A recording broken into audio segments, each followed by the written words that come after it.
Jaguars are solitary and do their utmost to avoid contact with each other. Their territory varies according to the availability of prey and can claim an area of up to 500 square kilometers.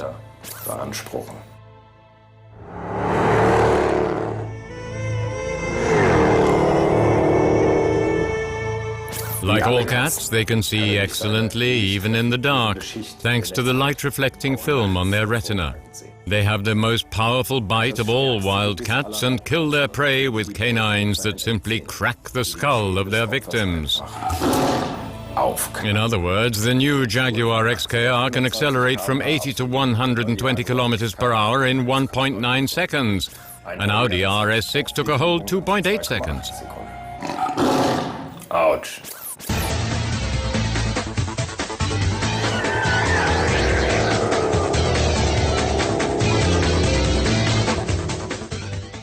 Jaguar is derived from the Tupi word Jaguara, which is said to mean fierce creature. Da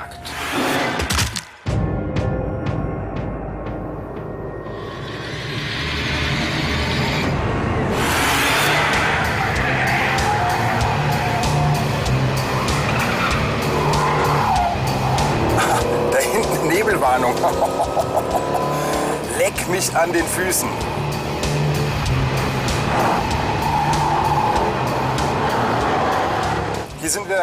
Here we are in the new XKR, 5-litre supercharged V8. It has a compression turbocharger and moves with more than 500 horsepower. Richtig geradeaus.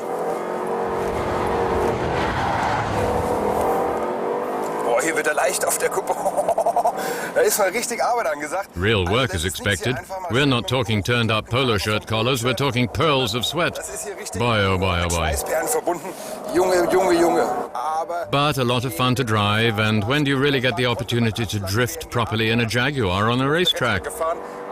So it's really cool, and since we're already on the racetrack and Jaguar has made a cool product, of course we have to go through the list. What are the brakes like? What is the steering like? And all the attributes that are my specialty. Was macht das Fahrwerk? Und all die ganzen Attribute, die natürlich meine Spezialdisziplin sind.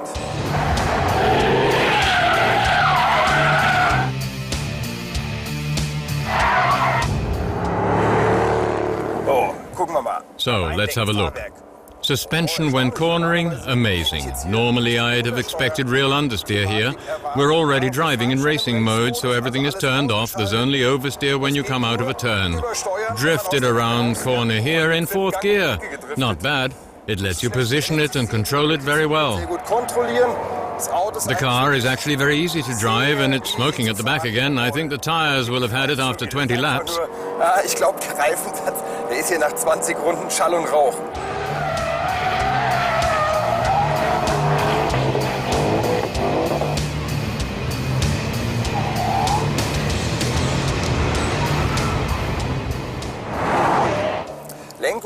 The steering always reacts superbly when cornering, actually. When coming out of the corner, it's lacking a bit of feedback, it's a little bit spongy.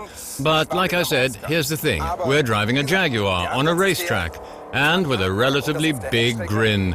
And the acceleration, particularly out of the corner, so when power is really needed, it's good, it moves really well. Long downhill straight, really accelerate through 210, 220, 230, and then something comes up, the brakes work really well. The car looks wonderful. A bit much impetus on the pedal because of the ABS, but otherwise it's wonderful. What they did in putting such a steam hammer under the bonnet is really enjoyable.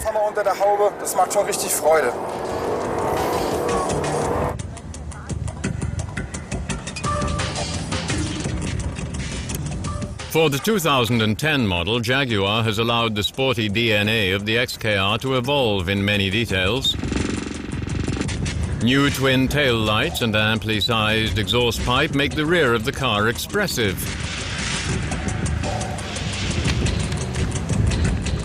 "20-inch wheels spin like powerful turbines in the aluminium bodywork that huddles low against the tarmac and gives room to a new power in the nose.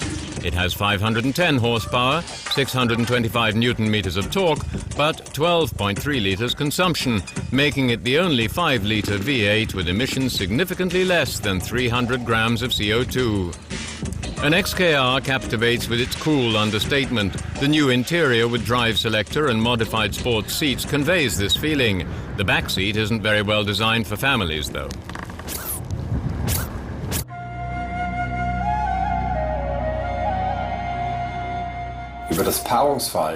Very little is known about the Jaguar's mating habits, but the fact is there is no definite mating season.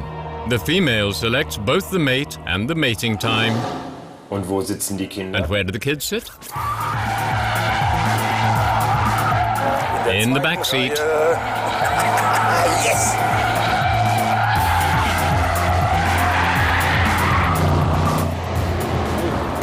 XFR, das ist die Limousine. XFR is the saloon version of the XKR. Same engine, more space, more boot space, and all for 14,000 euros less. I think we might have a deal there. With the cumulative batch of XKR technology, an active rear axle differential, adaptive suspension and a new 6-speed automatic gearbox, the Jaguar XFR is an entertaining addition to the high-performance saloon segment. With a starting price of 89,900 euros, it's around 5,000 euros less than a BMW M5. The only downside is it weighs 100 kilos more than the XKR.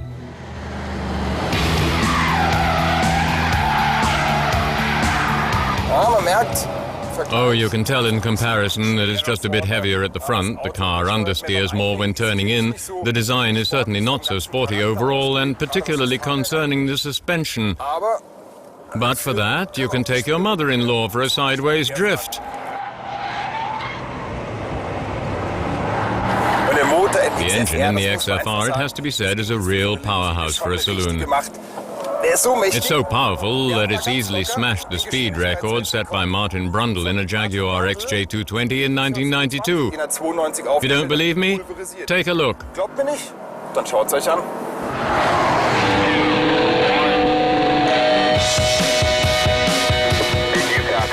Bonneville, Utah. On the legendary Salt Lake, Paul Gentilozzi, owner of Rocksport Racing, which won Jaguar 5 consecutive victories in the Trans Am series with the XKR between 2001 and 2006, started a secret speed test.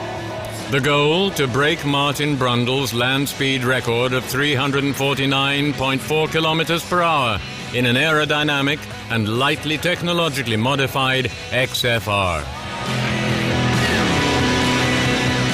The sensation was perfect. At 363.188 kilometers per hour, Paul Gentilozzi wrote history and brought Jaguar a new speed record which made the XFR officially the fastest Jaguar of all time.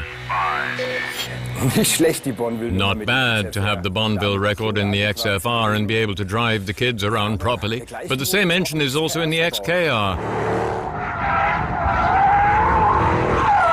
And I don't need any kids on the racetrack. I want to be alone there.